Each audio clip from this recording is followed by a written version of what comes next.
હોય જ નહીં કંઈ. શું નામ છે તમારું? શું નામ? શું કામ? અમરેલી દરબાર. સરસ. તમારું નામ બેન?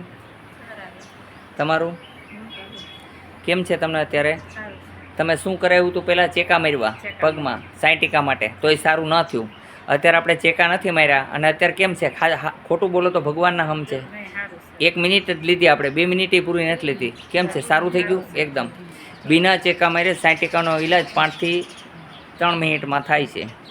કંઈ ચાર્જ તો નથી લીધું. ત્યાં તમે કેટલા આપ્યા? 1800 આપ્યા ને? અહીં કાંઈ લીધું મેં? અહીં કોઈ પૈસા કાંઈ લેતા નથી.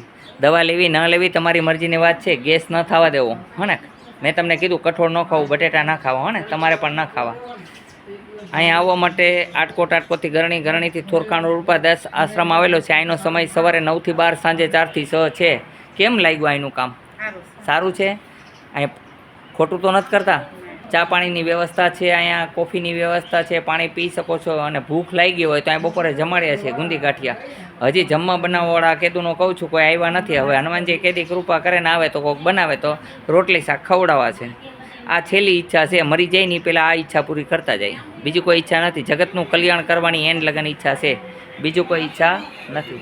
કોઈ સ્વાર્થ નહીં. કોઈ સ્વાર્થ રાખીને તો કામ નથી કર્યું બેન. હા, તમારી પાસે એમ તો નથી કીધું કે ન બોલતા ને પછી પૈસા લઈ લીધા, એવું તો કાંઈ નથી કર્યું. તો વાંધો નહીં. દરબાર બને ત્યાં સુધી તો ખોટું ન બોલે. બોલો જય માતાજી, જય હનુમાન. હા ને, આવજો. કોકને રોટલો ખવડાવજો. મારો આવું નિયમ છે. કોઈક ગરીબ હોય તો એને હેલ્પ કરજો.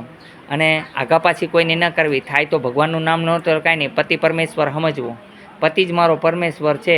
અને પતિ એમ સમજવું મારી પત્ની દેવી છે. હું દરબાર લોકોના વખાણ કરું છું એનું કારણ એ છે કે દરબારનો એક નિયમ મને બહુ સરસ ગમે છે કે પતિ લડવા જતો હોય ને તો પત્નીને હાથે ચાંદલો કરાવે છે અને પત્નીને હાથે તલવાર લે છે. શક્તિને હાથે લે છે એટલે એનો વિજય થાય છે. બીજા નંબરની અંદર કે ટોચડું વર્તન નથી એટલે વધારે ગમે છે. મેં તમારી હારે અત્યાર લગન વાત કરું છું તો બીજા સંતોની ઘોડે ટોચડું વર્તન તો નથી કર્યું ને. સન્માનથી બોલાવું છું ને. મારો નિયમ છે સન્માનથી બોલાવો, બરાબર છે? હરેક વ્યક્તિને સન્માન આપવું જરૂરી છે. એમ મેં તમારા દરબારોની અંદર આ વસ્તુ જોઈ છે. પતિ પણ એમની પત્નીને સન્માનથી બોલાવે છે અને બાળકો પણ સન્માનથી બોલાવે એટલે મને ગમે છે. એટલે હું બધા લોકોને અહીંયા પણ કહું છું કે ટોચડું વર્તન છોડો અને સન્માનથી બોલાવવાનું શીખો તો ખબર પડે કે માં કોણ છે, બાપ કોણ છે. હવે બાપ તો ટોચડું વર્તન કરે છે પણ છોકરો પણ ટોચડું વર્તન કરે. આમાં સંસ્કાર શું કહેવા?